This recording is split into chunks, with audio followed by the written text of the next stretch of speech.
Identity shapes how we plan, but most systems start at the wrong end. A lot of systems ask you to write identity statements for the person that you want to become. The problem is they don't always take into account where you're starting. And also when life is full or unpredictable, or you've got a real backlog in a particular area, those aspirational identity statements, they create pressure and it sometimes backfires. You end up planning for a version of yourself that you either can't get to, or once you get there, you can't sustain. And we're especially susceptible to doing this at certain times of the year or certain times in our life. I'm going to work through a few different areas of life and see how different statements of identity look in each of the different lanes. The aspirational identity statements, they sound nice, they might even be motivating, but they're so perfection focused. They assume that you have the capacity to get from here to there. They don't always take into account when life is messy. Current reality. This column isn't negative, it's what's actually the case. And recognizing your reality helps soften the blow when you can't get from here to those aspirational statements. It reveals the gap, and you can start to look for what is going to help you get from here to there. And often what's missing is maintenance.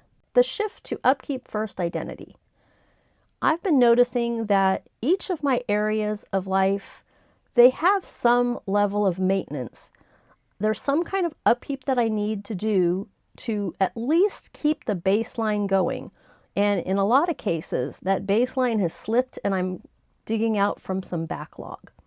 So if I can focus first on getting systems in place that protect this baseline and a foundation, then maybe I will be more successful when I try to extend and go for some of those aspirational things. I want an identity that is sustainable through everyday life and also has some flex to get me through the tough seasons or the unexpected. I don't need my baseline to be exciting. I need it to just keep me on track more often than not. You've seen me write statements that go along with the home area of life in the different identity lanes. Now I'm going to work through a life administration example. Last year in particular, I wrote a lot of aspirational identity statements around these kinds of things. Things like my inboxes are always cleared, I'm on top of my digital and physical paperwork and files, and I was more detailed, but you get the idea. Those are the things that I really wanted to get done this year, and I did on a lot of them. Well, where was I starting from? I was starting from piles. I am a piler, so I had paper piles, and those grow from time to time. Sometimes I'd file things, sometimes things just kind of float around the house. I didn't have great places for things, didn't have systems in place to take care of it. And digital clutter, that's a whole nother ball game, and especially now that I am in the YouTube world here, lots and lots of digital stuff. So to get from where I was to these aspirational statements, it was a big cavern to cross. I have lots of backlog projects because each time I would get one of those areas, like my paper files organized, then the digital stuff would fall. And then I'd get the digital stuff in order, and then my mail would get to be backlogged. And then my receipts. And so all of these different things, I need to get them kind of all running at a base level before I try to build to a better level.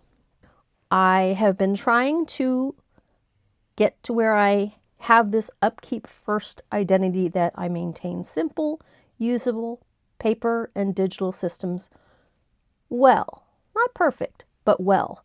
And if I have those in place, then I can be more apt to get to where I could really claim that as an identity, that I'm fully on top of these kinds of things. It's also important to recognize that different areas of life will land in different identity lanes. Maybe home is great for you and life admin isn't, or maybe finances are great for you, but home isn't. So some areas you have the capacity to do something aspirational, but some you're just looking for some gentle improvement. And some you just got to stick with the basics for a while. That's not inconsistency, that's normal. Each area asks something different of you depending on what your real life can support right now. And if you don't have the bandwidth to support them all, then maybe that's an indication you need to look at what you are trying to maintain in your life and whether you can have aspirations on top of it, or you need to try to delegate some stuff and so forth. And this is why identity work can feel so frustrating. Even if you do manage to live in the aspirational lanes for a little while, if you don't have that upkeep foundation in place, if that support isn't built in for the everyday stuff and for what happens when something's out of the ordinary, then you slip right back into your past realities. Not because you are a failure, your system can only sustain what it's designed to support. An Upkeep-First identity gives you a foundation that can actually hold the person you're trying to become instead of collapsing under the pressure of perfection.